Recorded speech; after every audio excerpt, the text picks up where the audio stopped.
السلام علیکم ناظرین۔ دریائے نیل دنیا کا سب سے طویل دریا ہے جو براعظم افریقہ میں بہتا ہے۔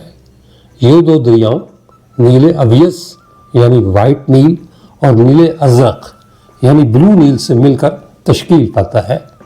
بلو نیل بیشتر پانی اور زرخیز زمینوں کا سبب ہے، لیکن طویل دریا وائٹ نیل ہے۔ یہ دریا افریقہ کے 11 ملکوں سے گزرتا ہے، جن میں مصر، سوڈان، جنوبی Sudan, Ethiopia, Eritrea, Uganda, Kenya, Tanzania, Rwanda, Burundi اور جمہوریہ کانگو شامل ہیں۔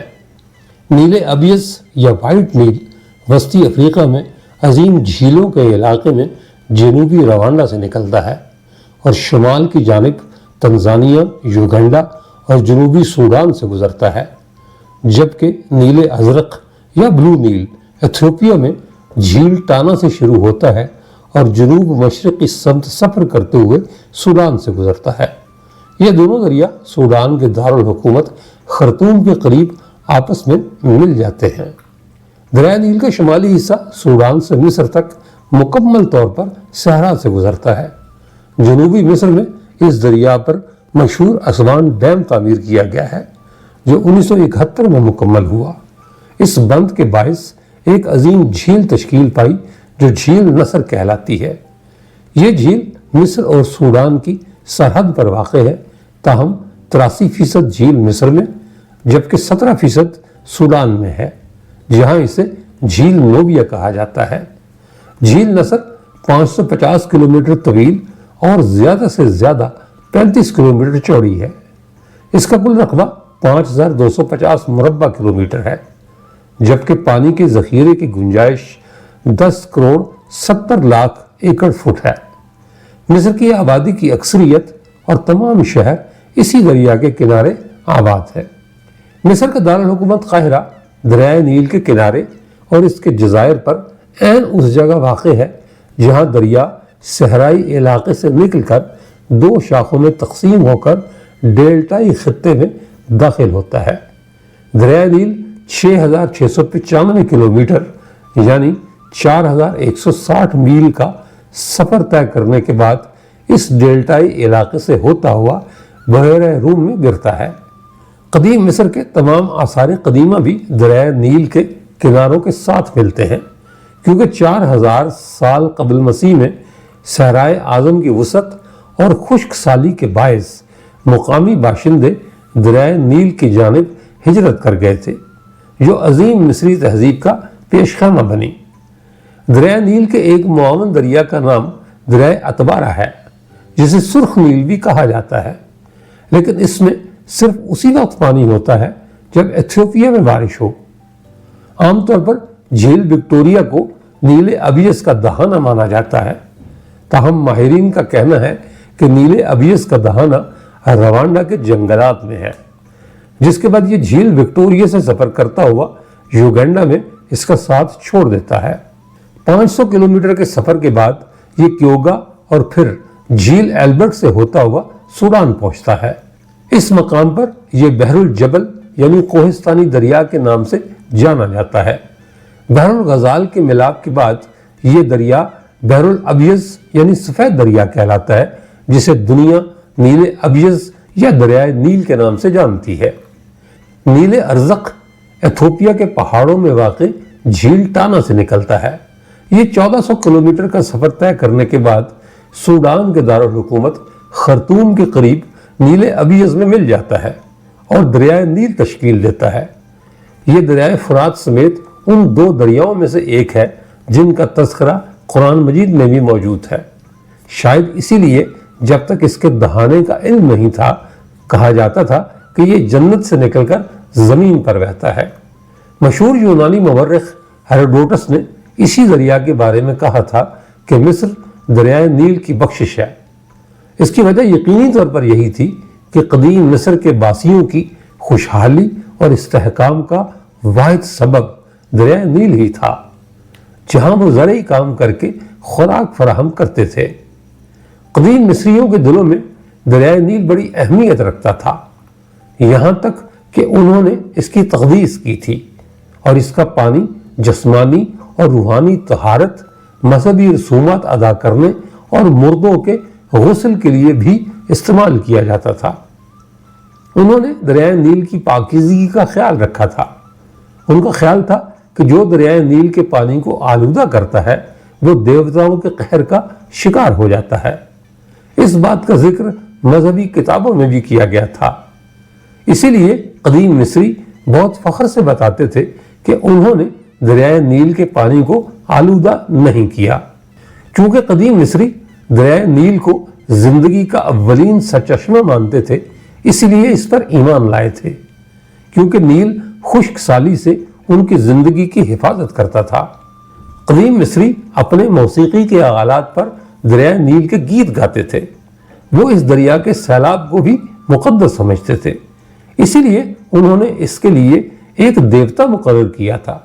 چنانچہ قدیم مصری مذہبی فکر دکھاتی ہے کہ اس عظیم دریا کے پیچھے ایک روح پنہاں ہے، جس کے ذریعے زرخیزی لانے والا سیلاب کا پانی آ جاتا ہے، اور یہ روح دیوتا ہابی کی ہے۔ قدیم مصریوں کے ہاں دیوتا ہابی کا تصور ایک موٹے آدمی کا تھا، جس کا جسم مضبوط اور چھاتی اتری ہوئی تھی، پیٹ بہت بڑا اور رنگ سبز یا نیلا تھا۔ اس کے ساتھ وہ ننگا اور لمبے بالوں کا مالک بھی تھا۔ وہ دیوتا ہابی کو قربانیاں پیش کرتے تھے تاکہ دیوتا انہیں سیلاب، نیکی، بھلائی اور استحکام بخشے۔ قدیم مصر کے عقیدے کے مطابق اور وقت گزرنے کے ساتھ ساتھ دریائے نیل کی تقدیس کے بارے میں بہت سی کہانیاں وجود میں آ گئیں، جن میں سب سے مشہور داستان دریائے نیل کی دلہن کی ہے۔ اس داستان کے مطابق قدیم مصری ہر سال دریائے نیل کے لیے ایک بہت ہی خوبصورت کنواری لڑکی کو قربان کر دیتے تھے۔ لڑکی کو بہترین لباس پہنا کر اور زیورات سے آراستہ کر کے دلہن کی طرح سجاتے تھے۔ پھر ایک بڑے قومی جشن میں یہ دلہن پھولوں اور جھنڈوں سے مزین ایک جہاز پر سوار ہوتی جو دریا میں چلتا، جس کے بعد لوگ اسے دریائے نیل میں پھینک دیتے تھے۔ ان کا خیال تھا کہ وہ دلہن دوسری دنیا میں ہابی دیوتا سے شادی کرتی تھی۔ اس طرح دریا خوش ہوتا تھا اور ان کے اس عمل سے بہنے لگتا تھا اور لوگوں کو پانی دیتا تھا۔ کہا جاتا ہے کہ ایک سال دریائے نیل میں سیلاب نہیں آیا، اس لیے مصر کی سرزمین پر خشک سالی اتر آئی۔ مصر کے لوگ سوگوار ہو گئے کیونکہ قحط سالی نے انہیں بہت زیادہ متاثر کیا تھا۔ مصر کا بادشاہ بھی بہت غمگین تھا۔ اس نے سردار کاہن سے پوچھا کہ دریائے نیل کا سیلاب کیوں نہیں آیا۔ سردار کاہن نے بادشاہ کو بتایا کہ قحط سالی کی وجہ یہ ہے کہ دریائے نیل بہت افسردہ ہے، کیونکہ وہ ایک خوبصورت کنواری لڑکی سے شادی کرنا چاہتا ہے۔ تب بادشاہ نے دیوتا ہابی کی دلہن بننے کے لیے انتہائی خوبصورت لڑکی کے انتخاب کا حکم دیا۔ یہ سالانہ روایت ایک عرصے تک جاری رہی۔ پھر یہ ہوا کہ کاہن کو ایک سال بادشاہ کی اکلوتی بیٹی کے علاوہ کوئی خوبصورت کنواری لڑکی نہیں ملی۔ اس کے باوجود کاہن نے تہوار منانے کا عزم کیا تاکہ دریائے نیل ناراض نہ ہو۔ شہزادی کی لونڈی کو یہ خبر ملی تو بہت افسردہ ہوئی۔ لونڈی نے دلہن کو اپنے گھر میں چھپا لیا اور اسے اپنی بیٹی کی طرح بنا کر رکھا، کیونکہ اس کی کوئی اولاد نہیں تھی۔ اس نے شہزادی سے مشابہت رکھنے والی دلہن کی شکل میں لکڑی کا مجسمہ اس طرح بنایا کہ وہ بالکل شہزادی کا ہم شکل بن گیا۔ لونڈی نے لکڑی کی دلہن کو سجایا اور دریائے نیل میں پھینکنے کے لیے اس کی تیاری کی۔ اس نے یہ بھی فیصلہ کیا کہ وہ اپنے ہاتھوں سے دلہن کو دریائے نیل میں پھینکے گی تاکہ کوئی بھی اصلیت نہ جان سکے۔ تقریب اور جشن ختم ہو گیا۔ سب نے سوچا کہ شہزادی اپنے محبوب دریائے نیل کے ساتھ دوسری دنیا میں چلی گئی ہے۔ بادشاہ اپنی اکلوتی بیٹی کی جدائی پر افسردہ اور مایوس تھا۔ وہ اس غم کو برداشت نہ کر سکا، چنانچہ اس کی صحت تیزی سے خراب ہونے لگی اور وہ بستر مرگ پر جا لیٹا۔ جب لونڈی نے دیکھا کہ بادشاہ اپنی بیٹی کی جدائی کے غم میں مرنے والا ہے تو اس نے ترس کھا کر شہزادی کو اس کے پاس واپس بھیج دیا۔